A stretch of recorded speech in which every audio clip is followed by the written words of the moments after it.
ತಸ್ಮೈ ಶ್ರೀ ಗುರುವೇ ನಮಃ. ಷಟಸ್ಥಲ ಬ್ರಹ್ಮಿ ಕರಿಸಿದ್ದೇಶ್ವರ ಅಪ್ಪಾಜಿಯವರ ಪಾದಗಳಿಗೆ ನನ್ನ ಅನಂತ ಕೋಟಿ ನಮಸ್ಕಾರಗಳು.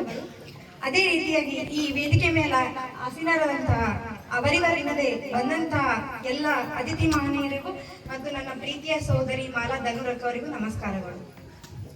ಕಾರ್ಯಕ್ರಮ ಎಂದರೆ ಒಂದು ಸಂಗೀತದಿಂದಲೇ ಒಂದು ಕಾರ್ಯಕ್ರಮವನ್ನ ಅದು ಪರಿಪೂರ್ಣ ಆಗೋಕೆ ಸಾಧ್ಯ. ಅದೇ ರೀತಿ ಈ ತಬಲಾವಾದರು ಮತ್ತು ಆಚಾರ್ಯರಿಗೂ ಎಲ್ಲರಿಗೂ ಕೂಡ ಈ ಕಾರ್ಯಕ್ರಮಕ್ಕೆ ಬಂದಂತಹ ಎಲ್ಲ ನನ್ನ ಊರಿನ ಹಿರಿಯರಿಗೂ ಸಹ ನನ್ನ ಅನಂತ ಕೋಟಿ ನಮಸ್ಕಾರಗಳು. ನನಗಿವತ್ತು ಎಷ್ಟು ಖುಷಿ ಆಗ್ಲಿಕ್ಕೆ ಅಂದ್ರೆ ನಾ ಇದು 2ನೇ ವರ್ಷ ಈ ಊರಿಗೆ ಬರುವಂತದ್ದು ಕಾರ್ಯಕ್ರಮಕ್ಕೆ. ನಾನು ಈ ಊರಿಗೆ ಮಗಳಾಗಿದ್ದೀನೋ ಅಥವಾ ಮಠದ ಮಗಳಾಗಿದ್ದೀನೋ ನಮ್ಗೆ ತಿಳಿತಾ ಇಲ್ಲ. ಯಾವ ಜನ್ಮ ಬಂದ ಇದೆ ಊರಿಗೆ ನಮ್ಗೆ ಗೊತ್ತಾಗ್ತಾರೆ. ಇಷ್ಟು ನಮ್ಮ ಸಣ್ಣ ಮಕ್ಕಳಿಗೆ ಗುರುತಿಸಿ ಅಪ್ಪಾಜಿ ಅವರು ನಮ್ಗೆ ಕರಿತಾ ಇದ್ದಾರೆ. ಇಲ್ಲಿ ಒಂದು ಹೆಸರು ತಗೊಲೇಬೇಕು, ಮಂಗಲ ಅಕ್ಕ ಅವರು. ಅವ್ರು ಬರೀ ನನಗೆ ಅಕ್ಕ ಅಲ್ಲ, ನಮ್ಮ ಜೀವನಕ್ಕೆ 2 ತಾಯಿ ಸಹ ಆಗಿದ್ದಾಳೆ. ಇವತ್ತಿನ ದಿನ ಹೆಣ್ಣಿಗೆ ಶತ್ರು ಆಗಿದೆ, ಆದ್ರೆ ತಾನು ಬೆಳೆಯೋದಲ್ಲದೆ ಇನ್ನು ನನ್ನಿಂದ ಬರುವಂತಹ ತಂಗಿದವರು ಬೆಳಿಬೇಕು, ಅವ್ರು ಬೆಳಿಬೇಕು ಅಂತ ಹೇಳಿ ನಮ್ಮ ಗುಲ್ಬರ್ಗದಿಂದ ಅಪ್ಪಾಜಿ ಅವರಿಗೆ ಫೋನ್ ಮುಖಾಂತರ ಹೇಳಿಸಿ ಬರ್ಬೇಕು ತಂಗಿ ಅಂತ ಕರೆಸಿದ್ದಕ್ಕೆ ಮಂಗಲಾರ್ಗಳಿಗೂ ಕೂಡ ನನ್ನ ಪ್ರೀತಿಯ ಧನ್ಯವಾದಗಳು. ನಂಗೆ ಎಷ್ಟು ಖುಷಿ ಆಗಿರ್ತಂದ್ರೆ ಎಲ್ಲಾ ತಾಯಿಗಳು 6 ಗಂಟೆ ಆದ್ರೆ 10 ಗಂಟೆ ತನಕ ಟಿವಿ ಬಿಟ್ಟು ಹೇಳಂಗಿಲ್ಲ, ಅವ್ರ ಧಾರಾವಾಹಿಗಳು ಸ್ಟಾರ್ಟ್ ಆಗಿರ್ತಾವ.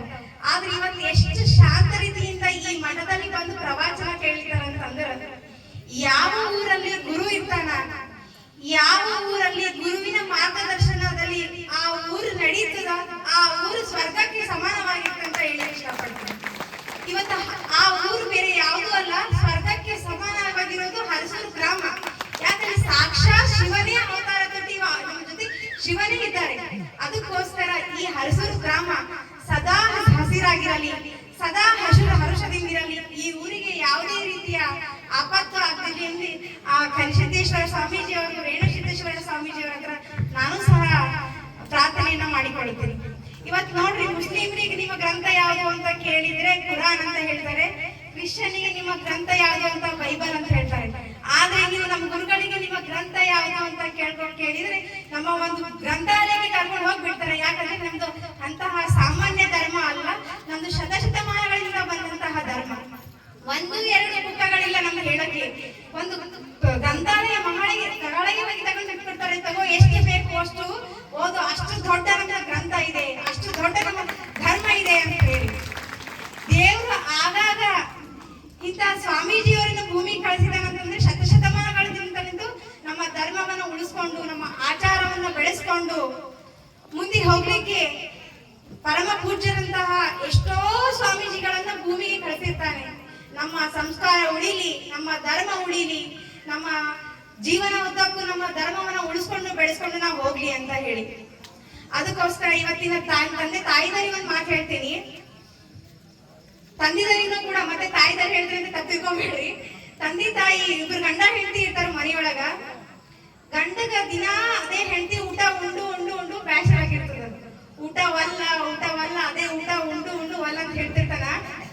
ಆದ್ರೆ ಹೆಂಡತಿ ಕೊಡ್ತಾಳ ಊಟ, ಗಂಡ ಹೆಂಡತಿ ಹೇಳ್ತಾಳ, ದಿನಾ ನಾವು ಊಟ ಒಂದೇ ಉಂಡಿ ನೋಡಿ ವಲ್ಲ ಅನ್ಸ್ತಿದಲ್ಲ, ದಿನಾ ರಾತ್ರಿ ಅದು ಹೆಂಡ ಒಂದೇ ಕುಡಿದು ಬರ್ತೀಯಲ್ಲ, ಅದು ನಿನಗೆ ಬ್ಯಾಸರ ಆಗಿಲ್ಲ ಏನು ಅಂತ ಹೇಳಿ. ಅದು ಸರಿ ಅನ್ನೋದು ನೀ ಬಿಟ್ಟು ಬಿಡು, ದಿನ ಅದೇ ಕುಡಿತಿ. ಇವತ್ತು ತಾಟಿ ಎತ್ತಿ ಹೋಗ್ತಿದಿ, ಒಂದಿನ ದಿನ ಸರಿ ಬಾಟಲ್ ಎತ್ತಿ ಹೋಗಿ, ಅದು ನಿನಗ ಅದಲ್ಲ, ನೀ ಪತಿ ಅಲ್ಲ, ನೀ ಕಿತಾಪತಿ ಇದ್ದಿ. ದಿನ ಹಿಂಗೆ ಕುಡ್ಕೋತ್ ಹೋದಂದ್ರೆ ನೀ ಚಾಪತ್ತಿ ಆಗ್ತಿ, ಮುಂದೊಂದ್ ದಿನ ನಾಪತ್ತಿನೇ ಆಗ್ತಿ ಅಂತ ಹೇಳ್ತಿ ಗಂಡ. ಅದಕ್ಕ ತಂದೆ ತಾಯಿ ಅಂದ್ರು ಮನೆಯಲ್ಲಿ ನಿಮ್ಮ ಮಕ್ಕಳಿಗೆ ಒಳ್ಳೆ ಸಂಸ್ಕಾರ ಕೊಡಬೇಕು. ದಿನ ಕಳೆದಂತೆ ಅವರಿಗೆ ಸ್ಕೂಲಿಂದ ಬಂದ ತಕ್ಷಣ ಮಠ ಮಂದಿರಗಳಲ್ಲಿ ಆಚಾರ ವಿಚಾರ ಧರ್ಮಗಳನ್ನು ಬೆಳೆಸ್ಕೊತಿ ಹೋಗ್ಬೇಕು ನಾವು. ಅಂದಾಗ ಮಾತ್ರ ನಮ್ಮ ಮಕ್ಕಳಿಗೆ ಮುಂದಿನ ಪೀಳಿಗೆಯಲ್ಲಿ ನಮ್ಮ ಒಂದು ಧರ್ಮ ಉಳಿತಿದೆ, ಒಂದು ಗುರು ಅಂದ್ರೆ ಯಾರು ಯಾವ್ದಂತ ಗೊತ್ತಾಗುತ್ತೆ. ಇವತ್ತು ನೀವು ಮಕ್ಕಳಿಗೆ ದೊಡ್ಡ ಸ್ಕೂಲಿಗೆ ಕಾಲೇಜ್ಗಳಿಗೆ ಹಾಕ್ತೀರಿ, ಅಮೌಂಟ್ ನೀವು ಮಳಿ ಚಳಿ ಗಾಳಿ ಅಂದ್ಮೇಲೆ ಹೊಲದಾಗ ದುಡಿತೀರಿ. ನಿಮ್ಮ ಮಕ್ಕಳಿಗೆ ದೊಡ್ಡ ಸ್ಕೂಲಿಗೆ ಹಾಕ್ತೀರಿ, ಸ್ಕೂಲ್ ಕಲಿತಾರ, ಅವ್ರಿಗೆ ತಂದೆ ತಾಯಿ ಬೆಲೆ ಏನಂದ್ರೆ ಗೊತ್ತಾಗಿರಲ್ಲ. ಯಾಕಂದ್ರೆ ನೀವು ಕಲ್ಸ್ಕೊಟ್ಟಿರಂಗಿಲ್ಲ. ನನ್ನ ಮಗ ಚಲೋ ಓದ್ಲಿ, ನನ್ನ ಮಗ ಹರದ್ ಬಟ್ಟೆ ಹಾಕೋಬಾರ್ದು, ನನ್ನ ಮಗ ಹರದ್ ಚಪ್ಪಲಿ ಹಾಕೋಬಾರ್ದು ಅಂತ ತಂದೆ ತಾಯಿ ಬಿಸಿಲಲ್ಲಿ ದುಡಿದು ನಿಮ್ಮ ಮಕ್ಕಳಿಗೆ ನೀವು ಕಳಿಸ್ತೀರಿ. ಮುಂದೊಂದ್ ದಿನ ಮಕ್ಕಳು ಓದ್ತಾ ಒಂದು ಜಾಬ್ ತಗೋತಾರ, ಜಾಬ್ ತಗೊಂಡು ಮುಂದೆ ಜಾಬ್ ಮಾಡಿ ಹೋಗ್ತಾರ. ಮುಂದೆ ಹೆಂಡತಿ ಕರ್ಕೊಂಡು ಯಾವ ಊರಲ್ಲಿ ಸೆಟ್ಲ್ ಆಗಿರ್ತಾರ ಅದೇ ಊರಲ್ಲಿ ಇರ್ತಾರ, ನೀವು ಇಲ್ಲೇ ತಂದೆ ತಾಯಿ ಹಳ್ಳಿ ಒಳಗಿರ್ತೀರಿ. ಮುಂದೊಂದ್ ದಿನ ನಿಮ್ಮ ಮಕ್ಕಳು ನೋಡಾರ ಬಟ್ಟಿ ವೃದ್ಧಾಶ್ರಮನೋ ಅನಾಥಾಶ್ರಮನೋ ಸೇರಿಸ್ಬಿಡ್ತಾರೆ. ಅದು ಯಾಕೆ ಆಗ್ತಾ ಇದೆ ಅಂದ್ರೆ ನೀವು ಈ ತರ ಪ್ರವಚನ, ಪುರಾಣ, ಗುರು, ಆಚಾರ, ವಿಚಾರಗಳನ್ನು ತಂದೆ ತಾಯಿ ಮರ್ತಾಗ ಮಕ್ಕಳು ಆ ತರ ಆಗೋಕೆ ಸಾಧ್ಯತೆ ಇರುತ್ತೆ. ನಿಮ್ಮಲ್ಲಿ ಈ ತರ ಇವತ್ತು ಸಣ್ಣ ಸಣ್ಣ ಮಕ್ಕಳು ಬಂದು ಕೂತಿದ್ದಾರೆ. ಎಲ್ಲ ತಂದೆ ತಾಯಿ ಮಕ್ಕಳಿಗೆ ಹೊಸವಾಗಿರ್ಬೇಕು. ಇವತ್ತ ಏನಪ್ಪಾ ಮುತ್ತೇರು ಪ್ರವಚನ ಕೇಳೋದು ಅಷ್ಟೇ ಬಿಟ್ಟು ಎಲ್ಲೆಲ್ಲಿ ಹಿಡ್ಕೊಂಡ್ ಬರ್ತಾರೆ ಇವ್ರಿಗೆ ಭಾಷಣ ಮಾಡ್ಲಿಕ್ಕ. ನಮಗೆ ಇವ್ರ ಪ್ರವಚನ ಕೇಳೋದೇ ಸಾಕಾಗಿರ್ತದ, ಇನ್ನು ಪುರಾಣ ಇವ್ರ ಮಾತನ್ನು ಕೇಳ್ಬೇಕಂತ ಹೇಳಿ ಅನ್ಕೋತೀರಿ. ಆದ್ರೆ ಹಂಗಲ್ಲ, ಈ ಮಾತು ಇಲ್ಲೇ ಕೇಳಿ ಇಲ್ಲೇ ಬಿಡ್ಬೇಡ್ರಿ, ಈ ಪ್ರವಚನ ಇಲ್ಲೇ ಕೇಳಿ ಇಲ್ಲೇ ಬಿಡ್ಬೇಡ್ರಿ. ಇವ್ರು 10 ತಾಸು ಹೇಳಿದ್ರೆ 1 ತಾಸು ನಿಮ್ ಜೀವನಕ್ಕೆ ಅಳವಡಿಸ್ಕೊಳ್ರಿ, ನಿಮ್ಮ ಜೀವನ ಉದ್ಧಾರ ಆಗತ್ತ, ನಿಮ್ಮ ಮಕ್ಕಳ ಭವಿಷ್ಯ ಕೂಡ ಉದ್ಧಾರ ಆಗತ್ತಂತ ಹೇಳಿಕ್ ಇಷ್ಟಪಡ್ತೀನಿ. ಒಬ್ಬ ಗುರು, ಇವಾಗ ನಾವೇ ತಂದೆ ತಾಯಿ ಬಿಟ್ಟು ಮಕ್ಕಳಿಗೆ 2 ನಿಮಿಷ 2 ದಿನ ಬಿಟ್ಟಿದ್ರೆ ತ್ರಾಸ ಆಗ್ತದ.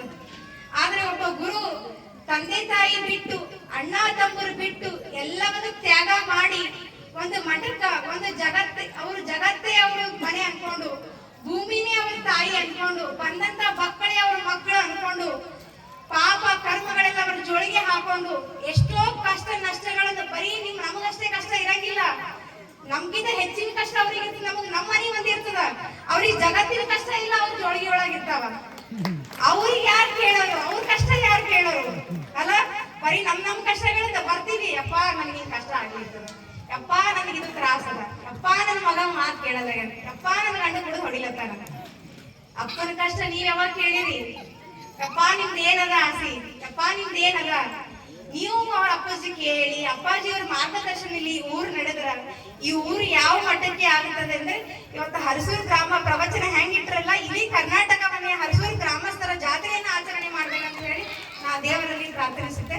ಸಮಾಜದ ಅಭಾವದಿಂದ ನನ್ನ 2 ಮಾತುಗಳನ್ನು ಇಲ್ಲಿಗೆ ನಿಲ್ಲಿಸ್ತೇನೆ. ಜೈ ಶ್ರೀರಾಮ್, ಜೈ ಶ್ರೀರಾಮ್, ಜೈ ಬಸವ.